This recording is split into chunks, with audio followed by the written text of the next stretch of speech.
This is Lisa from Mobile Tech Review, and we're here at CES 2014, and we're looking at the new Samsung Galaxy Note Pro 12.2. As you might guess from the name, it has a 12.2-inch display, and really video doesn't do it justice. It is a gorgeous, really luminous and color-saturated display without having that kind of, sometimes you see Samsung cartoony look that you might see on their phones with Super AMOLED displays. Resolution is, well, it's the same as the Note 10.1 2014 edition. It's 2560 by 1600, and see, it works with the S Pen digital pen, so which is made by Wacom. Great for you artist types, and also a lot more room to work, which is good too.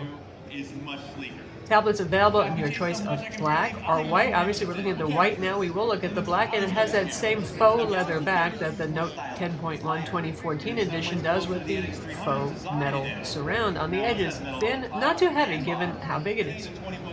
And here it is in black. Obviously, pretty much you're looking at the same thing, just change it in color. In terms of specs, you know, Samsung is going to be available as a Wi-Fi only model, a 3G model, and there'll be a 4G LTE model, which will be really for the US mostly. And your CPU is going to vary. You're going to get the Qualcomm Snapdragon 800 in the LTE version, Exynos 5 in the Wi-Fi model, according to Samsung. We'll see how that shakes out in the US and what we do end up with.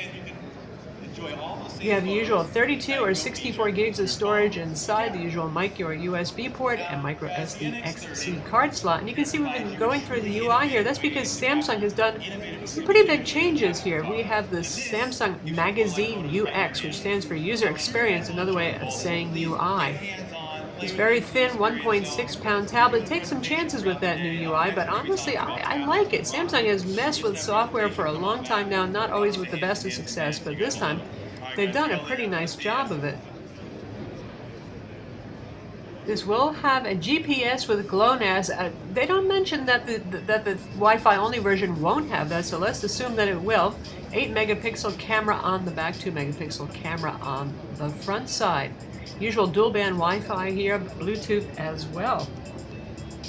But let's get back to the user experience a little bit here. You can see we can get to the standard Android UI here. We can even pick our widgets if we want to. If you don't like the magazine user experience, you're always going to have one page of magazine user experience of it. Here I'm picking through widgets, picking which ones I'm going to put on there, so you can get back to the standard Android experience. And this is Android KitKat 4.4, by the way. So I can just drag my widget on the desktop. This one's going to take a while to load because the internet connection at CES trade show is very, very, very slow. Not the tablet's fault at all, just too much network congestion. And now back to the magazine experience. It's actually pretty nice, and you can customize this. I'm going to show you right here. We can move these tiles around, rearrange them and stuff. Lots of useful things here. You can have a shortcut group to your favorite applications. You can have your calendar. You can have an email one. Lots of news sources a la Flipboard kind of style going on. Multiple pages of that. And you can see right there we have one with some of our favorite applications in a tile of its very own. And then back to some news stuff, and we got weather. It's an interesting user experience. I think a lot of people are going to like it. The funny thing is that this is supposed to be Samsung's so-called business-oriented tablet, and we know it's going to cost more than $500 since the Note 10.1 is the $500 tablet. And I'm not sure if business users are going to really opt for an experience that's much more consumer-oriented and home news informational kind of stuff. Nice Samsung big customized keyboard, by the way, too.